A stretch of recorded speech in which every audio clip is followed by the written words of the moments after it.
اور ان کی زندگی کے تمام پہلو سے ہمیں کیا سبق ملتا ہے؟ اور یہ بات تو حقیقت ہے کہ جو اللہ کے ولی ہوتے ہیں، اللہ رب العزت جس طریقے سے پیغمبروں کا انتخاب کرتے ہیں، اسی طریقے سے اللہ رب العزت اس امت کی رہنمائی کے لیے، اس امت کی تربیت کے لیے اللہ رب العزت بڑے بڑے ولیوں کا بھی انتخاب کرتے ہیں۔ شیخ عبد القادر جیلانی رحمۃ اللہ علیہ ان ولیوں میں سے ایک ولی ہے،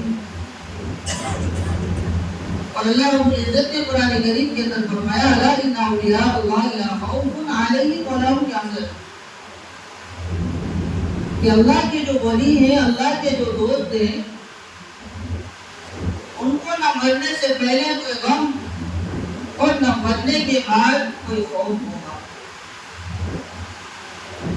یہ بات بھی آئی تھی سورہ حج کے اندر کہ یا ایھا الناس اتقوا ربکم ان زلزلۃ الساعۃ شیء عظیم یوم ترونها تذهل كل مرضعۃ عما ارضعت وتضع كل ذات حمل حملها وترى الناس سکارى وما هم بسکارى ولكن عذاب اللہ شدید، کہ جب قیامت کی ہولناکی کو بیان کیا گیا اور قیامت کے پس منظر کو بیان کیا گیا کہ وہاں عورتوں کی یہ حالت ہوگی، یہ زلزلہ، یہ زمین کا دہلنا اس قدر ہوگا اور اس خطرناک ہوگا، اس طریقے سے ہوگا کہ عورتیں جو بچے کو دودھ پلاتی تھی وہ اپنے بچوں کو بھول جائے گا، اور جو حاملہ عورت ہے وہ حاملہ عورت اس قیامت کی ہولناکی میں اپنے بچے کو جل دے گی۔ اور یہ اس وجہ سے نہیں ہوگا کہ وہ لوگ بے ہوش ہے، کوئی ان کے اندر غشی تاری ہے، بلکہ یہ اس کی ہولناکی کی وجہ سے ہوگا۔ اس موقع پر بھی تفسیر کے اندر یہ بات آئی تھی کہ مگر جو اللہ کے ولی ہیں، اللہ رب العزت کے قریب جو بندے ہیں، ان کو اس دن بھی کوئی غم اور ملال نہیں ہوگا، انہیں اس چیز کا اندازہ بھی نہیں ہوگا۔ تو اس لیے اللہ رب العزت کے جو ولی اس دنیا کے اندر بنے، اللہ رب العزت نے اس کے مقام کو بھی بنایا ہے اور اسے اتنا قریب کیا ہے کہ انہیں کسی بھی چیز کا جو زندگی گزر گئی اسے غم نہیں، اور جو کچھ ہونے والا ہے اس کا کوئی خوف نہیں۔ شیخ عبد القادر جیلانی رحمۃ اللہ علیہ کی زندگی میں اور محبت کا تقاضا بھی یہی ہوتا ہے کہ اولیاء اللہ سے محبت کرنا اللہ سے محبت کرنے کی علامت ہے۔ حضرت ابراہیم بن ادھم رحمۃ اللہ علیہ دیکھتے ہیں کہ خواب میں ایک فرشتے آئے ہیں اور فرشتے آ کر کے کچھ لکھ رہے ہیں۔ حضرت ابراہیم بن ادھم رحمۃ اللہ علیہ فرشتے سے کہتے ہیں کہ کیا لکھ رہے ہیں؟ فرمانے لگے میں اللہ کے عاشقوں کا نام لکھ رہا ہوں، اللہ کے عاشقوں کا، یعنی اللہ سے جو محبت کرتے ہیں ان عاشقوں کا نام لکھ رہا ہوں۔ حضرت ابراہیم بن ادھم رحمۃ اللہ علیہ فرمانے لگے کیا میرا بھی نام ہے اس میں؟ کہا کہ نہیں، آپ کا نام نہیں۔ چنانچہ حضرت ابراہیم بن ادھم نے کہا تو پھر مجھے میرا نام ان عاشقوں کی محبت میں لکھ دو، جو اللہ کے عاشق ہیں ان کے عاشق میں، یعنی اللہ سے جو محبت کرنے والے، جو اہل اللہ ہے، جو اللہ والے ہیں، ان سے محبت کرنے والا یہ ابراہیم بن ادھم ہے، اس میں میرا نام لکھ دو۔ چنانچہ وہ نام لکھ دیا گیا، اور تاریخ گواہ ہے، واقعہ سوانح حیات میں موجود ہے کہ پھر کچھ دن گزر ہوتا ہے اور گزرنے کے بعد پھر خواب دیکھتا ہے، اور خواب کے اندر وہی فرشتہ ہے، پھر وہ کاغذ قلم کے لیے ہوتے ہیں۔ تو حضرت ابراہیم بن ادھم رحمۃ اللہ علیہ فرمانے لگے آج کیا ہے، آج کیا لکھ رہے ہو؟ فرشتے فرمانے لگے آج میں کو بتانے آیا ہوں کہ اللہ سب سے زیادہ کس سے محبت کرتا ہے۔ اس دن تو اللہ کے عاشقوں کے ناموں کی فہرست تھی، لیکن آج اللہ کس سے محبت کر رہا ہے اس کے بارے میں بتانے آیا ہوں۔ حضرت ابراہیم بن ادھم رحمۃ اللہ علیہ فرماتے ہیں کیا میرا بھی نام ہے؟ تو کہتے فرشتے کہ سب سے پہلے آپ ہی کا نام، یعنی اللہ سے محبت، اہل اللہ سے محبت، اللہ والوں سے محبت، اللہ کی محبت کا ذریعہ بن چکا۔ اللہ ڈائریکٹ حضرت ابراہیم رحمۃ اللہ علیہ سے اپنے محبت کے بات پہنچا رہے ہیں۔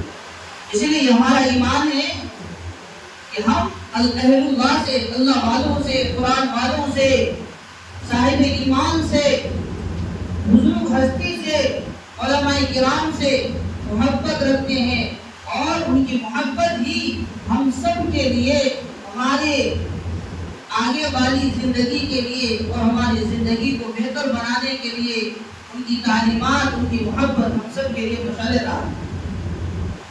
اس لیے ہمارے تو محبت، لیکن محبت کا تقاضا کیا ہے؟ محبت کا تقاضا یہ نہیں ہے کہ ان کے نام پر ہم وقتی طور پر کچھ کر لیں، وہ محبت نہیں۔ محبت یہ ہے کہ انہوں نے اپنی زندگی جس طریقے سے گزاری ہے، اپنی زندگی کے جو پہلو نبی علیہ السلام کی سنتوں سے وابستگی کر کے گزاری ہے، اللہ رب العزت کے احکام پر جو اپنی زندگی کو گزارا ہے، ہمیں وہی نقش قدم اور وہی چیزیں اپنانے کی ضرورت ہے۔ یہ محبت کے معنی ہوتے ہیں۔ محبت کا معنی قطعاً یہ نہیں کہ صرف زبانی دعویٰ کرے کہ اہل اللہ سے محبت ہے، لیکن اہل اللہ کی بات ہم نہیں مانیں گے، علماء سے محبت ہے، ہم علماء کی بات نہیں مانیں گے، امام صاحب سے محبت ہے لیکن امام صاحب کی بات نہیں مانیں گے۔ محبت کا تقاضا یہ نہیں ہے، بلکہ یہ تو نفرت ہوا ہے۔ آپ کوئی بھی ہمارے یہاں سب جانکار لوگ ہیں، معلوم ہے، اور ایک اپنے اولاد سے محبت کرتے ہیں، اپنے اہلیہ سے محبت کرتے ہیں، اسے جب بول کے آپ بات مانتے کہ نہیں مانتے؟ آپ اگر اپنی بیوی سے یہ کہیں کہ محبت ہے لیکن میں تیری بات نہیں مانتا، تو محبت کتنے دن تک رہ سکتی ہے؟ بلکہ محبت تو نفرت میں بدل جائے گا۔ ان کی بات بھی مانتے ہیں اور محبت کا ثبوت بھی پیش کرتے ہیں۔ تو اسی لیے محبت کا تقاضا یہی ہے کہ جو زندگی انہوں نے گزاری ہے اسی طریقے سے ان کے بتائے ہوئے نقش پر ہمیں چلنے کی ضرورت ہے، اور اسی کا نام محبت ہے۔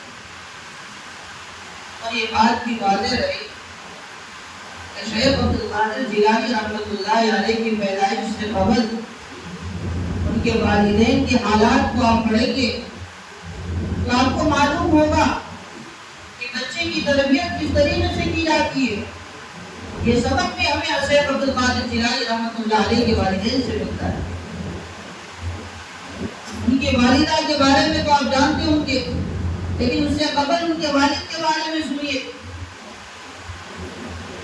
ابو صالح موسیٰ ان کے والد کا نام تھا۔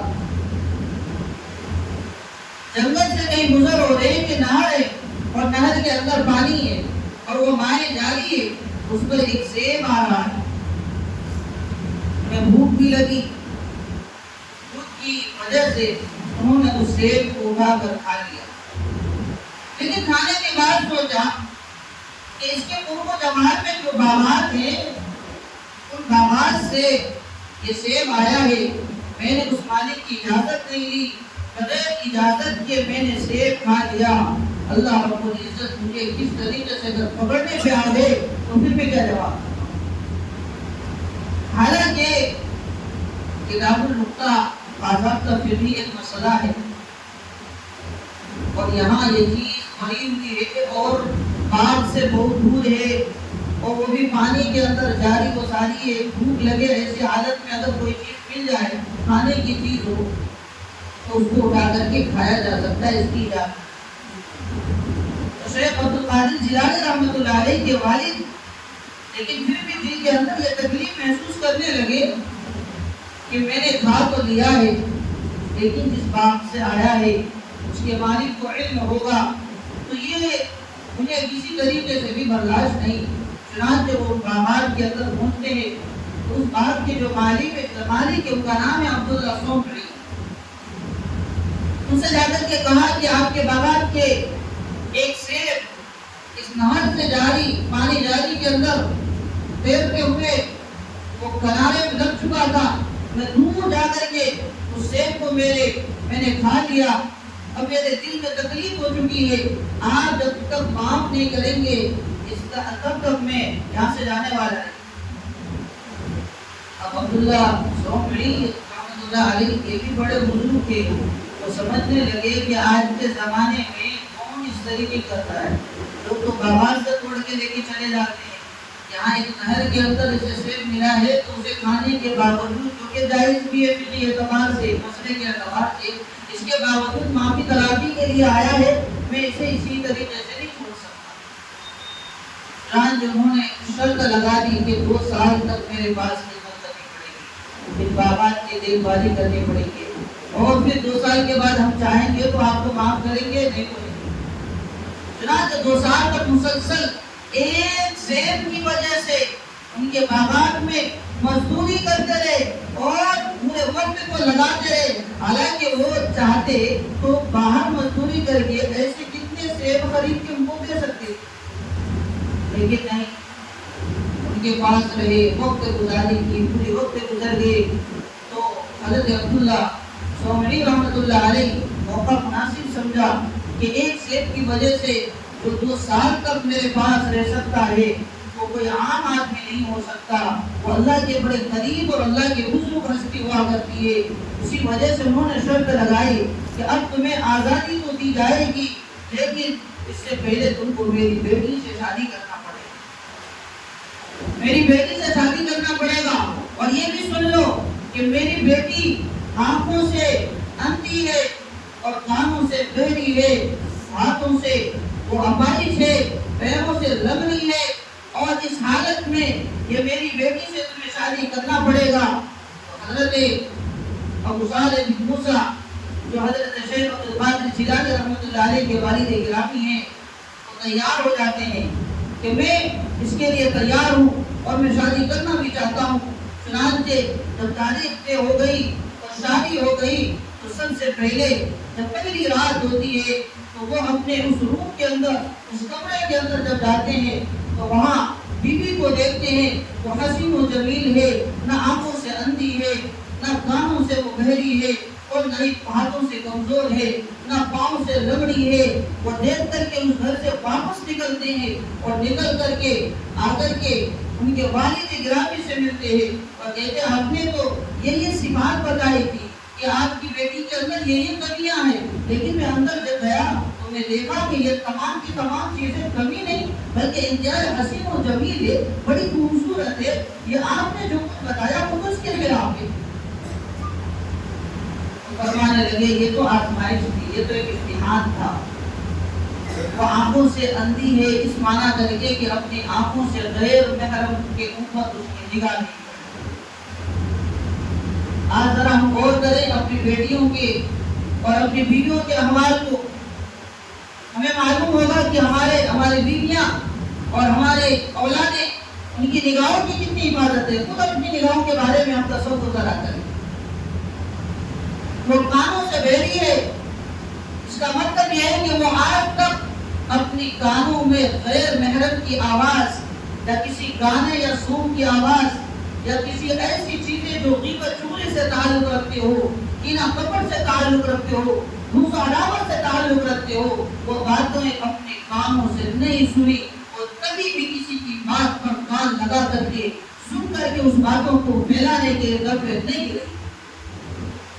غور کریں ہم اپنے گھروں کے خواتین کے کہ آج کل ہماری عورتوں کے گانے دوسرے گھروں میں جا کر کے لگے رہتے ہیں، دوسروں کے بارے میں صرف سنتے رہتے ہیں، آج اس کی غیبت ہو رہی ہے، آج اس کی چغلی ہو رہی ہے، آج اس کے بارے میں بولے جا رہے ہیں، وہ اپنے کانوں لگا کر کے سنے جا رہے ہیں، پھر اپنے منہ سے دوسری جگہ اس چیز کو پھیلاتے جا رہے ہیں۔ غور کرنے کا مقام ہے۔ پیروں کے بارے میں کہا کہ لنگڑی ہے پیروں سے، اس کا مطلب یہ ہے کہ اپنے پیروں سے غلط کام کی طرف آج تک میری بیٹی نے ایک قدم بھی نہیں اٹھایا۔ اس وجہ سے کہا تھا کہ میری بیٹی پیر سے لنگڑی ہے اور آنکھوں سے اندھی ہے اور کانوں سے وہ بہری ہے۔ چنانچہ جب شادی ہو جاتی ہے اور کچھ دن کے بعد جب بچہ پیدا ہوتا ہے تو اس بچے کا نام شیخ عبدالقادر جیلانی ہوتا ہے۔ وقت وہ نام عبد القادر ہوتا ہے، شیخ عبد القادر کو بعد میں کہا جاتا ہے، ان کا نام شیخ عبد القادر جیلانی ہوتا ہے۔ اور کتنی بڑی ہستی کہ بچپنے کے واقعات مشہور ہے کہ جب مدرسے کو جا رہے تھے والدہ نے جو 40 دینار بہت بڑی رقم ہوا کرتی تو بازو میں سل دیے اور کہا بیٹا نصیحت کی کہ کبھی بھی جھوٹ نہ بولنا، حالت کوئی بھی ہو لیکن جھوٹ نہ بولنا۔ مدرسے کی جانب چلے ہیں، پڑھنے کے لیے چلے ہیں، اور اللہ کے نبی صلی اللہ علیہ وسلم کے حدیث ہے من سلک طریقا یلتمس فیہ علما سہل اللہ لہ طریقا الی الجنہ، کہ جو آدمی علم دین سیکھنے کے واسطے اللہ کے راستے میں چلتا ہے اللہ رب العزت اس کے لیے جنت کے راستے کو آسان فرما دیتا ہے۔ اب وہ جنت کے راستے کی سفر میں ہے، شیخ عبد القادر جیلانی کا بچپنا ہے، وہ جا رہے ہیں اور آگے قافلوں والوں کو ڈاکوؤں نے گھیر لیا اور ڈاکو گھیر کر کے اپنے جو ان کے معاملات تھے وہ معاملات کرنے لگے، کہنے لگے کہ کس کے پاس کیا کیا مال ہے وہ نکالو۔ اب شیخ عبد القادر جیلانی چھوٹے بچے ہیں، ان سے پوچھا گیا ہمارے پاس کیا ہے؟ کہنے لگے میرے پاس 40 دینار ہے۔ چھوٹے بچے کی بات سن کر کے پوچھا، وہ خود حیرت میں پڑ گئی، کہنے لگے چھوٹے بچے کے پاس 40 دینار کہاں سے آئے گا؟ ہنستے ہوئے واپس چلے گئے، مذاق کیا مذاق کے۔ دوسرے آئے، انہوں نے بھی پوچھا، شیخ عبد القادر جیلانی رحمۃ اللہ علیہ نے کہا میری ماں نے مجھے یہاں سل دیا ہے، 40 دینار ہے۔ وہ بھی کہنے لگے یہ بھی مذاق ہے۔ چنانچہ جب یہ لوگ آگے گئے اور ان کے جو سردار تھے، سردار کے پاس پہنچے تو سردار نے پوچھا کس کے پاس سے کتنا لے کر کیا؟ لیکن دونوں نے گواہی دی، دونوں نے یہ بات ان کے سامنے رکھی کہ ہم نے ایک بچے کو دیکھا اور اس بچے سے پوچھا، وہ بچے کہتے 40 دینار ہے۔ بچہ تو مذاق کر رہا ہوگا، 40 دینار اس کے پاس کیسے آئے گا؟ سردار نے کہا بات صحیح کہہ رہا ہے، دیکھ تو لے کے پہلے۔ چنانچہ چھوٹے پن کی حالت میں لایا گیا اور اسے دیکھا جا رہا ہے کہ حقیقت میں ان کی ماں نے جو 40 دینار سے دے دی تھی وہ دینار ان کے سامنے رکھ دیے تھے۔ تو ڈاکو نے پوچھا کہ بیٹا تم جھوٹ بول سکتے تھے، تمہارے پر تو کوئی اعتماد بھی نہیں کر سکتا ہے، کوئی یقین بھی نہیں کر سکتا ہے کہ تم اتنے دینار لے کر کے جا رہے ہو، تم پر کوئی اعتماد یقین نہیں کر سکتا، تم جھوٹ بول سکتے تھے، تم اپنے مال کو بچا سکتے تھے، لیکن تم نے پھر بھی سچ کیوں بولا؟ فرمانے لگے میری ماں نے مجھے نصیحت کی کہ بیٹا جس حالت میں بھی ہو، جہاں بھی ہو، جیسے بھی ہو، جھوٹ کبھی مت بولنا، اس لیے کہ جھوٹوں پر اللہ کی لعنت برستی ہے۔ جب وہ جھوٹ بولتا ہے تو جھوٹ کی وجہ سے رحمت کے فرشتے اس سے دور ہو جاتے ہیں، جھوٹ بولنے والے کے منہ سے بدبویں آتی ہے جو فرشتے پسند نہیں فرماتے۔ اس لیے جھوٹ سے مجھے میری ماں نے روکا اور میں اس سے رکا ہوں۔ تو چنانچہ وہ قافلے کے جو سردار تھے وہ کہنے لگے تم نے ماں کی ایک نصیحت یاد کی اور تم اس نصیحت کے پیش نظر اپنے آپ کو بچایا، جھوٹ سے بچایا، اور ہم نے اللہ رب العزت سے کیا کیا وعدہ کر رکھا ہے، اللہ سے وعدہ کر رکھا ہے الستم بربکم قالوا بلی شہدنا ان تقولوا یوم القیامہ انا كنا عن هذا غافلین۔ اس کے باوجود ہم نہ جنت کے کام کر رہے ہیں، نہ اللہ کے نبی صلی اللہ علیہ وسلم کے تعلیمات کے پاس و لحاظ کر رہے ہیں، نہ اللہ کے احکام پر چل رہے ہیں، نہ فلامی مصطفیٰ کے اوپر ہمارا عمل ہے۔ چنانچہ ہم توبہ کرتے ہیں اور ان چیزوں سے توبہ کر کے آج سے ہی اللہ کے وعدوں پر چلنے کا عزم کرتے ہیں۔ بچپنے میں اس شخصیت سے اتنی بڑی جماعت، جب وہ سردار توبہ کرتا ہے تو سردار کے پیچھے جتنے بھی اس کے ہمنوا ہوتے ہیں اور تمام کے تمام توبہ کرنے شروع کرتے ہیں اور وہ کہتے ہیں، اور وہ بہت بڑے بڑے ولیوں کی زندگی گزار کر کے اس دنیا سے گئے۔ اب ذرا سوچئے، ماں باپ کی تربیت کا سب سے بڑا رول ہوتا ہے کہ بیٹے جھوٹ نہ بولنا۔ ماں باپ آپ دیکھیں تو اتنا پاکیزہ گھرانہ، پاکیزہ تربیت اور خود اعلیٰ رسول صلی اللہ علیہ وسلم کی تعلیمات پر چلنے والا والد، اور ماں ہر طریقے سے پاکیزہ کاموں سے، منہ سے، آنکھ سے، ہر گندگیوں سے اپنے آپ کو بچانے والی ان کا بچہ شیخ عبدالقادر جیلانی نہیں بنے گا تو کون بنے گا؟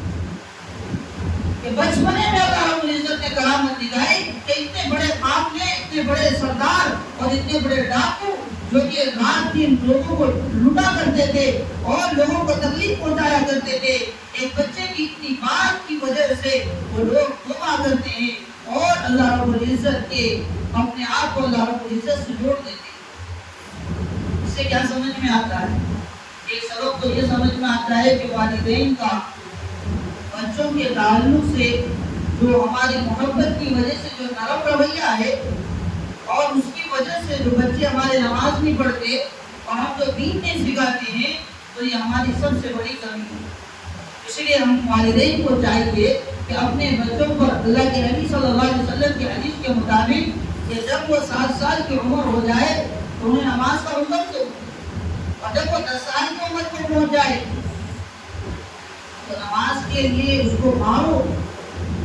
مارنے کا حکم ہے اللہ کے نبی صلی اللہ علیہ وسلم کے حکم جانے کا، اور مارنے سے مراد یہ نہیں کہ آپ اتنے مارے کہ ان کی جان نکل جائے۔ مارنے سے مراد تعلیم ضروری ہے، ادب سکھانے کے لیے، دین سکھانے کے لیے اتنی گنجائش ہے۔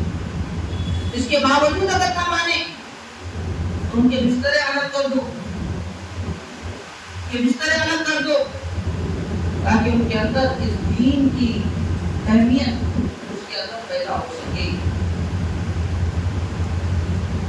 تو ہم کیا کرتے ہیں اپنی اولاد کے لیے یہ جاننا ضروری ہے، اور اس کے لیے اولاد والدین کا حلال رزق کو اپنانا ضروری ہے۔ اپنے اولاد کی صحیح تربیت، صحیح اصلاح اور اپنے اولاد کی صحیح اپنے آنکھوں کی ٹھنڈک جو بنانا چاہتے ہیں تو ان کے لیے یہ ضروری ہے کہ حلال رزق کو اپنائیں، حلال رزق کو اپنائیں، صوم و صلاۃ کے پابند ہو اور اپنی زندگی کو نبی علیہ السلام کی تعلیمات پر لے کر چلے۔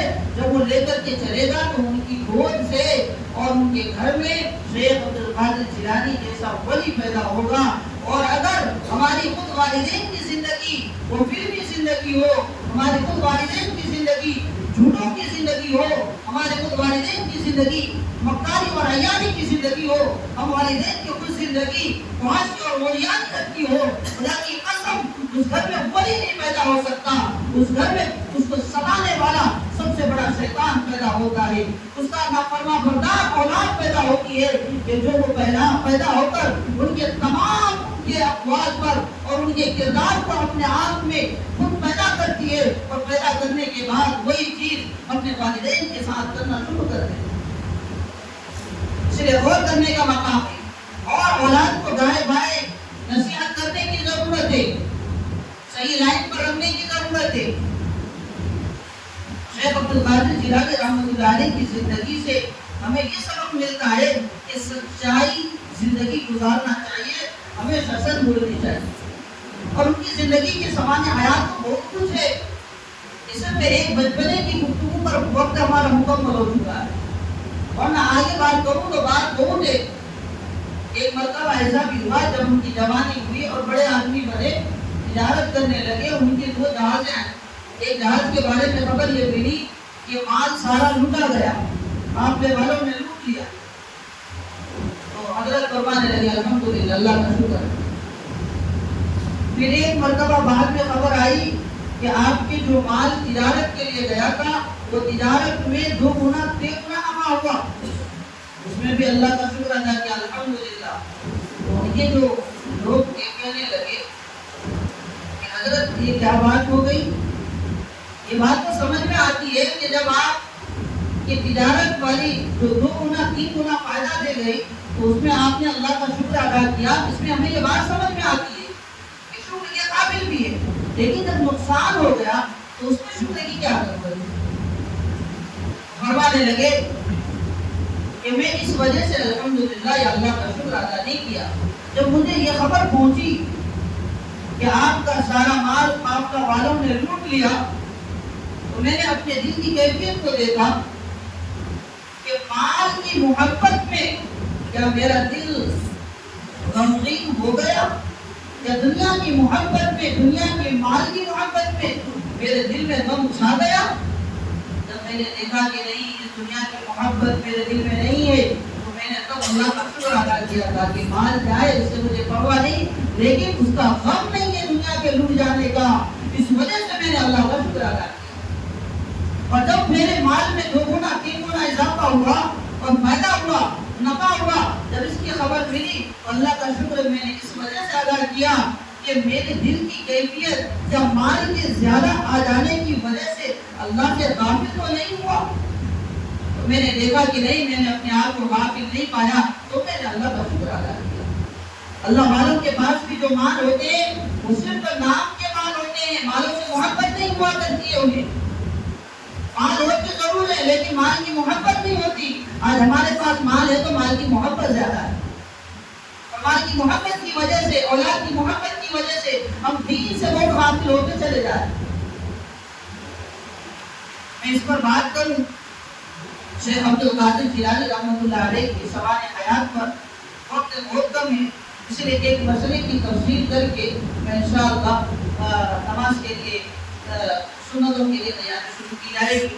مسئلہ یہی ہے کہ آج کل جو مروجہ 11ویں شریف ہم کرتے ہیں اس کا کرنا صحیح ہے یا نہیں، اور یہ بات یاد رکھیں کہ جو چیز ہمیں ہمارے علم میں نہ ہو اس کو جان کر اس پر عمل کرنا اور اس کو سیکھ لینا اور جانکار سے پوچھ لینا ضروری ہے، پھر اس پر عمل کرنا ہمیں ضروری ہے اور ہم سب کے لیے چاہیے کہ یہی کرے۔ تو 11ویں شریف کا جو مسئلہ ہے وہ یہی ہے کہ اس میں بہت سارے لوگوں کا عقیدہ خراب ہے۔ حضرات فرماتے ہیں کہ ہم اس وجہ سے 11ویں شریف کرتے ہیں کہ اگر 1 سال بھی نہ کریں تو ہمارے گھر میں بے برکتی ہوگی اور ہماری اولادوں کی زندگی میں بے برکتی ہوگی۔ مجھے ذرا بتائیے، اگر اس آدمی کی زندگی میں نماز نہ ہو، روزہ نہ ہو، صدقہ نہ ہو، حج نہ ہو، زکوٰۃ نہ ہو، یہ تمام اعمال جو ارکان اسلام ہے وہ نہ ہو، اس سے زندگی کی بے برکتی ہوتی ہے یا یہ کہ 1 سال 11ویں شریف چھوڑنے کی وجہ سے بے برکتی ہوتی ہے؟ ذرا غور کرنے کا مقام ہے۔ اس طریقے کی باتیں پھیلائی گئی ہے اور علماء نے لکھا ہے کہ اگر اس طریقے کا عقیدہ بناتا ہے تو یہ عقیدہ کفریہ ہے، یہ عقیدہ شرکیہ ہے۔ اس طریقے کے عقیدے نہیں بنانے چاہیے۔ ہماری زندگی میں نماز نہیں اور ہم نے 1 سال وہ 11ویں شریف نہیں کی تو ہماری یہی کمی آ جائے گی، حالانکہ نماز نہیں، روزہ نہیں، زکوٰۃ نہیں، صدقہ نہیں، اس کے بارے میں کوئی فکر نہیں۔ تو اس طریقے کا عقیدہ تو نہیں بنانا چاہیے۔ دوسری بات، صرف ایک اللہ کے ولی دنیا میں نہیں گزرے، ولیوں کی تعداد ایک کتاب میں لکھے ہیں، کہیں تو لاکھوں کی تعداد لکھی جا چکی ہے۔ مجھے ذرا بتائیے پورے سال میں کتنے دن ہیں؟ 365 دن ہیں، آپ بولے تھے۔ اگر ایک ولی کا اگر ہم نے ایک دن اگر سیلیبریشن کیا اور اس کو منایا اور اس کے نام پر وہ چیزیں کی تو 360 دن یا 365 دن میں 365 ولی آئے، باقی ولیوں کو کیوں چھوڑے؟ باقی ولیوں کو کیوں چھوڑے؟ اگر کرنا ہے تو سب کے بارے میں کیجئے، سب ولیوں کے تعلق سے کھانا بنا کر کے تقسیم کیجئے، ہر ولیوں کے تعلق سے احسان ثواب کیجئے۔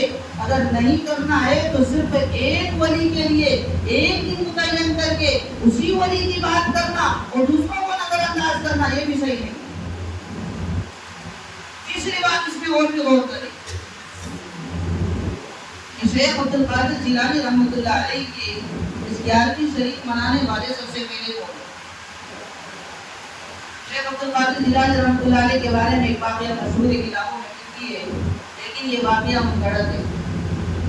بتائے جاتے ہیں کہ ایک بوڑھی اماں تھی، وہ ایک ندی پار کر رہے تھے اور اس میں اس کشتی میں بہت سارے لوگ سوار تھے اور وہ کشتی پلٹ گئی، وہ سارے کے سارے مر گئے اور اس میں سے وہ بوڑھی اماں بچ گئی۔ وہ کہنے لگے حضرت شیخ عبد القادر جیلانی کے پاس آ کر کہ ان سب کو زندہ کرو، ان سب کو زندہ کرو۔ چنانچہ دعا کرے حضرت شیخ عبد القادر جیلانی رحمۃ اللہ علیہ نے اور وہ زندہ ہو گئے۔ تو یہ بات تو کسی مستند کتاب سے ثابت نہیں ہے۔ تب سے وہ عورت کہنے لگی کہ میں آپ کے نام پر 11ویں شریف کروں گی، اور وہ اس دن سے منائے جانے لگا اور اس طریقے سے یہ ترویج اور بجائے طریقہ چلتا گیا۔ تو یہ بات جو واقعہ پیش آیا، پہلی بات تو کسی کتاب سے ثابت نہیں، کوئی مستند کتاب سے ثابت نہیں، کسی کے خاص کتاب سے ثابت ہو اس کا کوئی اعتبار نہیں۔ جو بڑے عالم علماء جو کبار تابعین گزرے ہیں، تابعین طب تابعین کے بعد کا جو زمانہ، اولیاء مجتہدین جو شیخ عبد القادر الجیلانی رحمۃ اللہ علیہ کا زمانہ ہے، اس زمانے کے علماء کی کتاب میں اگر یہ واقعہ موجود ہو تو اس بات کو مانی جا سکتی ہے، لیکن اس زمانہ کے علماء کے کسی بھی کتاب پر یہ بات موجود نہیں۔ تو شیخ عبد القادر الجیلانی رحمۃ اللہ علیہ کی کتابوں میں یہ بات موجود نہیں ہے، کسی بھی کتاب میں نہیں لکھی جاتی۔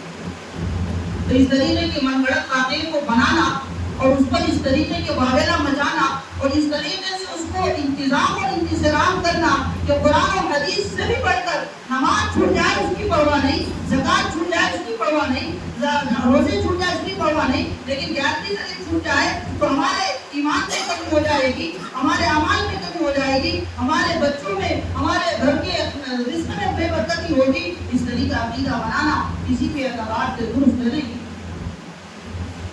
اسی طریقے سے ہمیں چاہیے کہ ہر ولی کے لیے کرے، ولی کیونکہ اللہ کے تو ولی تھے، ان کو تو ہمارے ان توبہ طائف کی ضرورت بھی نہیں ہے، لیکن پھر بھی محبت میں کرے تو ہر ولی کے لیے کرے اور اس کے لیے کوئی دن متعین نہ کرے کہ ہماری طرف سے یہ دن متعین ہے، یہ کسی کو بھی اس کا اختیار نہیں۔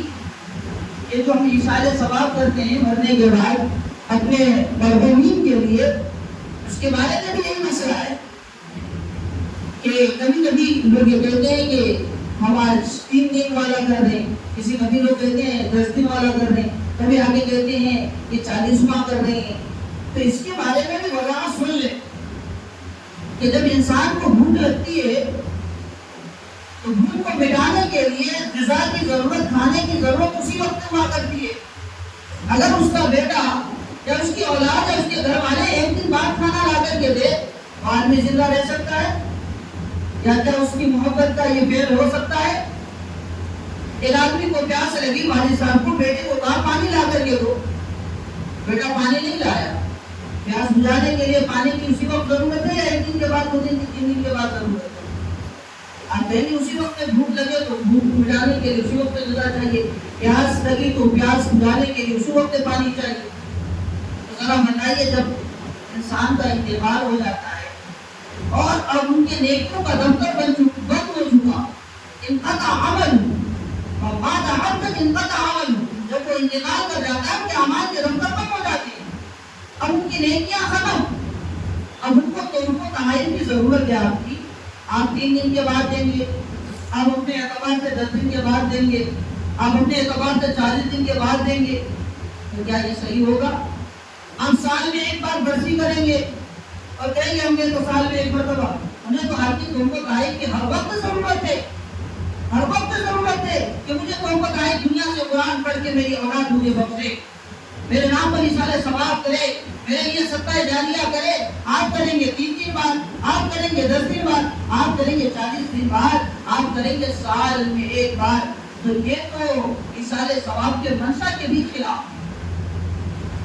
اس لیے پڑھنے والے کے ساتھ جب مر جاتا ہے تو ہمیں چاہیے ان کے لیے کوئی دن متعین نہ کرے، ان کے لیے کرتے رہیں جہاں تک وسعت ہو، جہاں تک طاقت ہو، کسی دن کا انتخاب نہ کرے، 10 دن ہی ہونا اس کا انتخاب نہ کرے، 3 دن ہی ہونا اس کا انتخاب نہ کرے، 40 دن ہی ہونا اس کا انتخاب نہ کرے، سال ہی ہونا اس کا انتخاب نہ کرے۔ آپ کو طاقت ہو مہینے میں 2 سے 3 بار 4 بار آپ اپنے گھر میں قرآن خوانی کرائے یا خود قرآن لے کر کے بیٹھے، آپ جب بھی قرآن پڑھے تو ان کے لیے پڑھے، تسبیح وغیرہ پڑھے تو ان کے لیے پڑھے، آپ صدقہ جاریہ ان کے لیے کرتے رہیں۔ یہ آپ سال کا انتظار نہ کریں، یہ محبت کی علامت نہیں ہے والدین سے یا مرحومین سے، یہ محبت کی علامت نہیں ہے۔ اسی طریقے سے ایک مسئلہ اور بھی ہے کہ شیخ عبد القادر جیلانی رحمۃ اللہ علیہ کے تعلق سے کہ جو یہ لوگ من گھڑت واقعے پھیلاتے ہیں اور اس طریقے سے ایک ہی ولی کی محبت میں غلو کرتے ہیں اور یہ سمجھتے ہیں کہ یہ ایک ولی تھے اور اس کے علاوہ کوئی نہیں، تو اس سے دوسرے ولیوں کی جو توہین یا تذلیل ہوتی ہے اس کا جواز شریعت میں نہیں ہے۔ اس لیے ہر ولی اللہ کے نزدیک بہت ہی مقرب تھے اور ہر ولی سے ہمیں محبت ہے۔ اس لیے ہمیں ہر ولی کے لیے کچھ کرنا چاہیے. ہم تو کیا کر سکتے ہیں؟ اب جب بھی قرآن پڑھے تو ان اولیاء مجتہدین بزرگان دین کے نام پر اپنے مرحومین کے نام پر قرآن پڑھتے رہیں. جو صحیح طریقہ ہے اب ان طریقوں کو اپنائیے. دین ہر ایک کو معلوم ہوتا جا رہا ہے لیکن طریقے غلط. اگر طریقہ غلط ہو گیا تو پھر وہ گاڑی کسی اور طرف چلی جاتی ہے. تو اس لیے ان چیزوں کو جان کر اس پر عمل کریں اور ان چیزوں میں اس طریقے سے نہ گھسے کہ نماز روزہ زکات نہ کرے اور انہی چیزوں کو کرنا ضروری سمجھ لے. ان چیزوں سے بچے. اللہ کے نبی صلی اللہ علیہ وسلم نے فرمایا کہ جو چیز شریعت میں نہ ہو اور اس چیز کو وہ لوگ شریعت سمجھ کے کرے تو وہ چیز اسلام کے اندر جائز نہیں اور شخص موجود ہے. اب شیخ عبد القادر جیلانی رحمۃ اللہ علیہ کے بارے میں جو بات آئی کہ جو 1 سال گیارہویں نہیں کرتا تو اس کے گھر میں بے برکتی، ان کے بچوں کی بیماری ہوتی ہے. مجھے ذرا بتائیے شیخ عبد القادر جیلانی سے پہلے جو مسلمان تھے ان کے گھروں کا بھی کیا حال تھا؟ ان کے گھروں کا بھی کیا حال تھا؟ کیا ان کے گھروں میں بے برکتی تھی؟ کیا وہ لوگ بیمار ہوتے تھے؟ تو یہ تو ایک افسانہ بن کے رہ گیا ہے. اس لیے ان چیزوں پر زیادہ غور نہ کرے بلکہ دین کو صحیح جان کر اس پر عمل کرے. وقت زیادہ ہو چکا ہے. اللہ تعالیٰ ہم سبوں کو ان تمام باتوں پر عمل کی توفیق عنایت فرمائے اور صحیح دین کے اللہ رب العزت ہم سب کو ترویج اور اس کی اشاعت کی توفیق عنایت فرمائے. شکر کر لیجیے.